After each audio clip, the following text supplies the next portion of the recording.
I'm in Little Eton in the car park next to St Paul's Church, and I'm with some Mini fanatics, it's fair to say. They've all got Mini Mayfairs, but they're all slightly different. I'm joined by Joe, Richard and Dale. Joe Bednall, first of all, tell me a bit about your car. It's a dark blue Mayfair with a St George's cross on the roof with Derby County Ram on top. Why do you love your car so much? Because it's small, it's economical and it's great to drive. When did you first take a sort of a keenness to the Mini?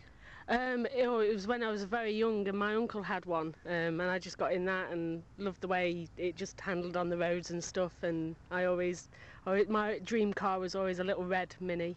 So the two loves in your life, Derby County and the Mini? Oh yes, definitely, yeah. Now can you sound the horn for me, because this is really quite an unusual horn, this one.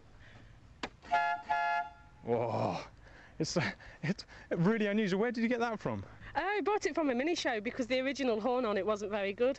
So if I got into trouble on the road or anything and sounded my horn to let people know I was there, they couldn't actually hear me because it was more of a little pop than anything else. So I decided to go for an air horn and make myself known on the roads. Now yours is a 1988 Mayfair. Why did you go for that model? Basically, it was what I could afford at the time. I wanted something that I could make my own, because every Mini you seem to see on the road is unique. You can do whatever you want to them and they seem to get away with it. So it was sort of at the time, this is what I could afford, and I quite liked it because I could amend it to how I wanted for it to look and drive. Now, Richard Rowley, you've also got a Mini Mayfair as well. It's from 1985 though, and I hope Joe won't mind me saying it's a little bit cleaner. She's laughing, but it is true, isn't it? It is a little cleaner, yes, that's right. Now, this one's got a black and beige roof, checkered roof I should say, and it's beige elsewhere. Go on, tell me, what is it about the Mini that you love so much? I think I fell in love with it when I used to maintain, or still do maintain, my mother's Mini, and it's just, modern vehicles just don't drive the same. They're not as direct with the steering. You don't have to go fast travelling in a Mini. It's the driving experience. And you've got the Cooper stripes on the bonnet. If you could open up the bonnet for me, we can have a look inside. Here we go. Ah, lovely. Now, tell me what's unusual about the engines in the Mini? It was one of the first vehicles to have a transverse engine and gearbox design, whereas in the day, when they were first introduced in '59, most vehicles were inline, so it was engine, gearbox underneath the floor and rear axle, rear wheel drive, whereas the Mini, it's very compact and it's all driving the front wheels. Is it hard to get the parts? Because of course this car dates back to the 80s, so surely it's a bit of a struggle to find some of the parts when it goes wrong. As Dale said earlier, no, the Mini shows, there's loads throughout the year, and there's pretty much just about everything still available for a Mini. I can't think of one item that's not available.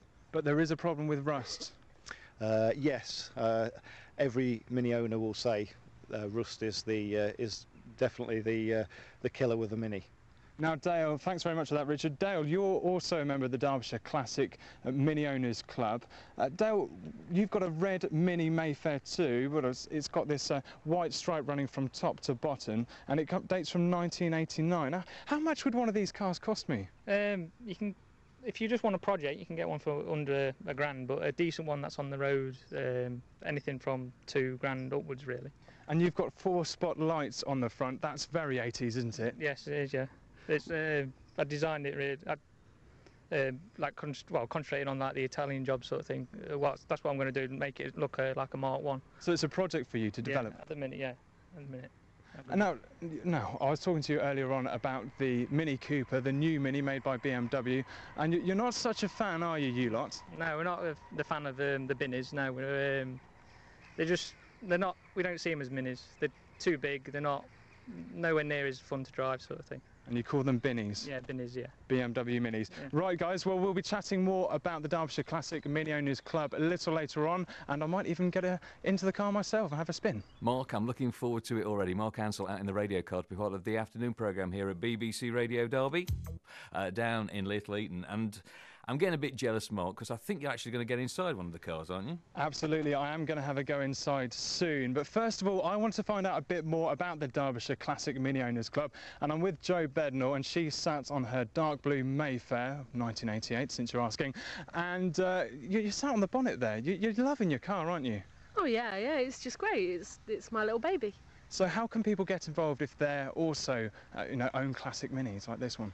Well, we've currently got a website and forum going, DCMOCRadioDerby, which obviously stands for the Derbyshire Classic Mini Owners Club.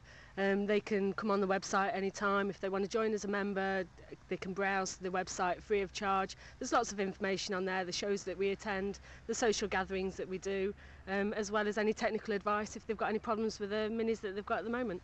And when and where do you meet? We meet at the Bubble Inn at Stenson, and the last Saturday of every month.